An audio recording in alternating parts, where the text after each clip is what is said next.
So hello mga kaola, welcome po ulit dito sa aking channel sa Kaola Loka. For today's video ay pag-uusapan natin kung ano na nga ba ang update doon sa pinadalang mensahe sa akin kahapon na kung hindi ako magbayad hanggang 5 PM ay magkakandak daw sila ng legal visitation sa aking company pinagtatrabahuan o sa aking home address. Kaya kung interesado ka sa video na ito, huwag mo naman kalimutan mag-like at subscribe at pindutin na rin yung notification bell para updated ka sa mga susunod kong video. Pero bago ang lahat, nais ko muna magpasalamat dun sa mga taong walang sawang sumusuporta at nanonood ng aking mga video. Lalong-lalo na po dun sa mga nag-subscribe dito sa aking channel. Maraming salamat po. At lalong-lalo na po dun sa mga nag-share ng aking mga video. Sana po mas marami pa po tayong matulungan. So ayun nga mga kaola, tungkol doon sa pinadalang mensahe sa aking kahapon na kapag hindi daw ako nakapag-settle sa kanila ay kakasuhan na daw ako ng istapa.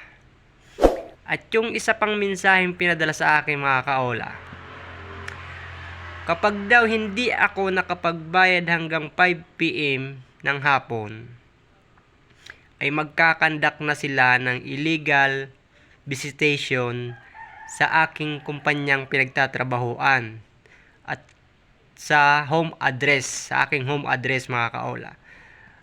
Magli-legal visitation daw sila at pupunta sa aming barangay kung saan na dun daw mag-uusap kapag hindi daw ako nakapagbayad ng 5 PM ng hapon.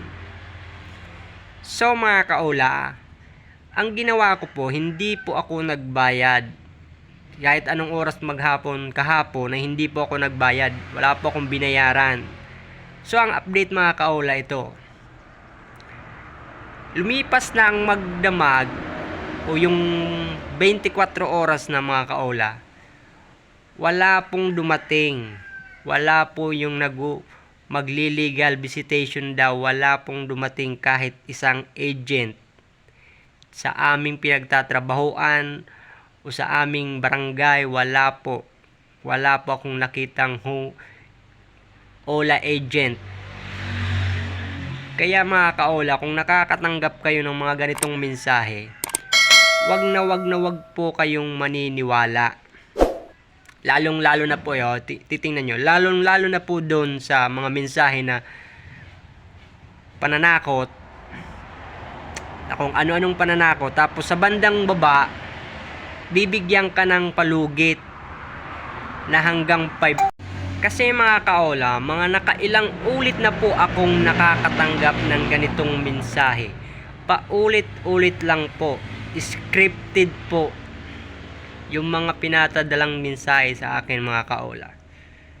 Yung magsimula tayo dun sa small claim, sasampa ng small claim, pero sa bandang dulo naman ng text message, pwede daw hindi matuloy yung sasampang small claim sa akin kung makapagbayad daw ako kaagad hanggang 5 PM na naman.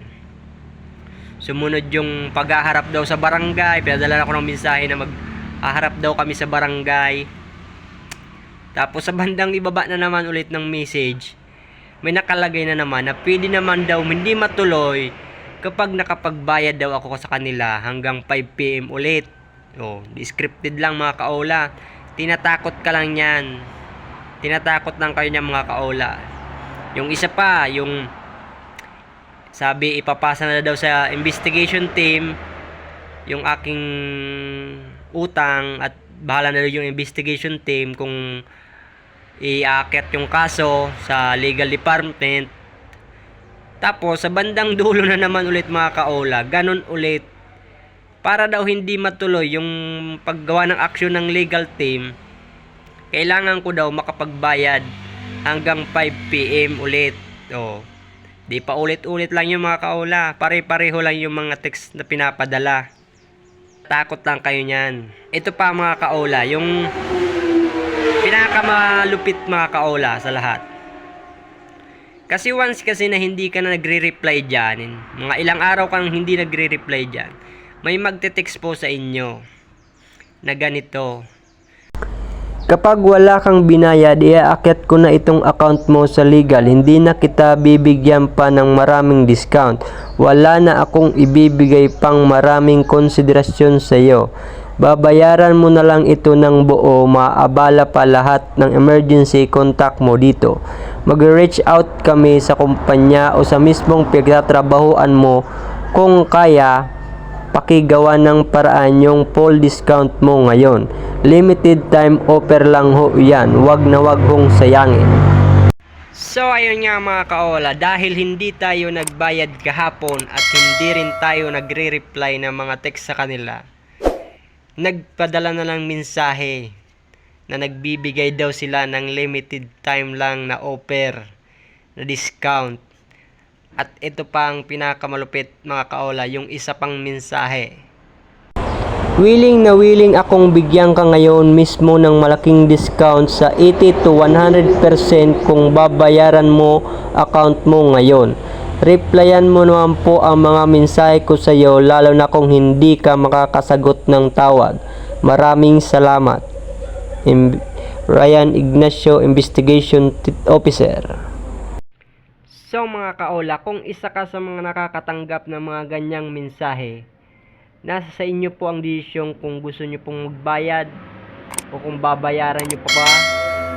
Kasi sa akin, para sa akin mga kaola, sa dinami-dami ng pinadalang mensaheng pananakot at pangaharas sa akin, hindi ko po babayaran yon. Kulang pa po yun. Kulang pa po yung inutang ko doon sa mga pangnanakot at pangaharas, lalong-lalo na po yung pagpapahiya. Kaya nasa inyo po ang desisyon mga kaola. So ayun nga mga kaola, kung nakatulong sa inyo ang video na ito, huwag nyo namang kalimutang mag-like at subscribe at pindutin na lang yung notification bell para updated ka pa sa mga susunod ko pang video.